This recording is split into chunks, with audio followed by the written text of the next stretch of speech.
he also did private praise. Mm-hmm. And this may be one of the most powerful things someone can do right now that anyone can do, costs maybe 5 cents, and maybe makes the difference between building that trust and having that buy-in.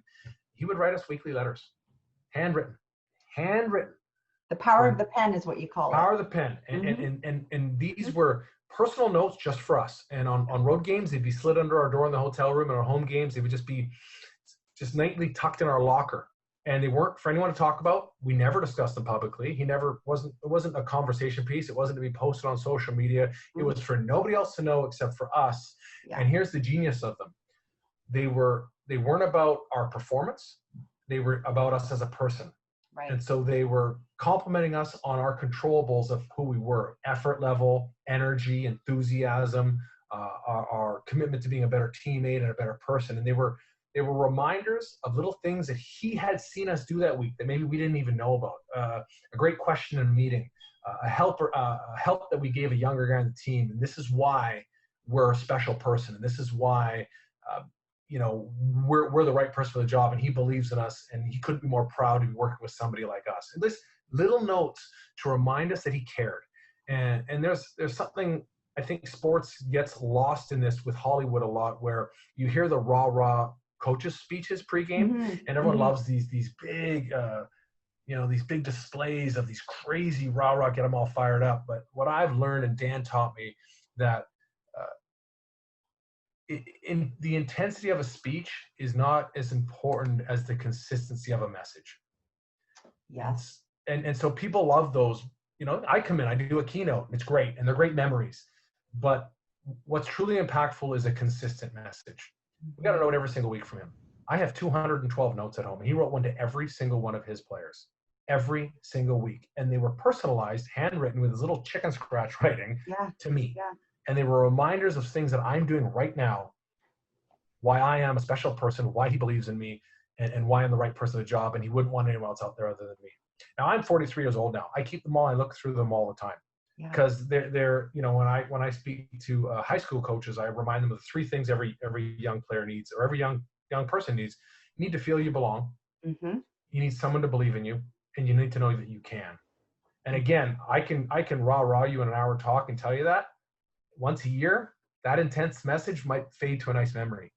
A consistent reminder from somebody that you not only care about, but you look to as an authority figure, a leader, your coach. For them to continuously remind you for no public reason at all, just to remind you individually. I took the time to make sure that I care about you. You're a great person. You're doing amazing things. I think it is so undervalued in today's world, and yet would be appreciated beyond belief. And the novelty of a handwritten note in today's world, where it isn't a public shout out on social media, which is fine. But that's become so commonplace that it doesn't have any special connection. And I know Dan still does it to this day. Yeah. And don't misunderstand me. These aren't thank you notes, which are powerful. Yeah. These are just because. These are because every week I need to make sure you don't forget. Yeah. I believe in you, and this is why. I can't state the power of them enough. Oh my gosh, I completely agree. I read one of the notes in your book here that Coach Dan wrote to you, right? Short, simple, but so powerful. And this is what I've been talking to leaders about as well, is that those simple gestures, those simple thank yous go such a long way, because that leaves a long-lasting impression on your team members. And for me too, I've saved those cards and those letters that I've received, whether it was from colleagues or from a boss. I've kept all of those because it was meaningful for me. Even something as simple as a Post-it on my monitor in the morning. Hey, thanks for the great report you handed in, or thanks for facilitating that meeting. That goes a long way. An email that maybe you send in to HR, and you kind of CC the person on there. Hey, so-and-so did a fantastic job at whatever it was. Goes such a long way. And I've recently said, as companies start shifting to this virtual way of doing business, there are things that we could do still to take the time to say thank you. It could be a chat, it could be an email, it could be carving out time within your weekly virtual team meetings as a kudos section. That was an awesome way of doing it in one of the companies that I'd worked in, where they would intentionally carve out a kudos time where you'd have peer-to-peer recognition. You could do a newsletter. You could have it in your intranet where people can recognize one another and you can recognize others as well. So that's more of a public forum. Which I think is great.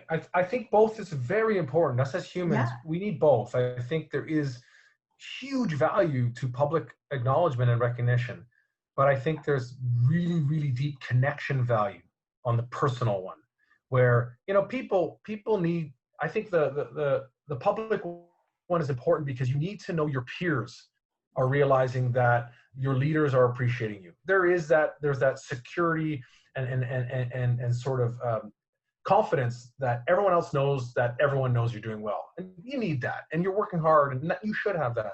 But on that, we get back to that, you know, we talked about before about building that trust, that personal one.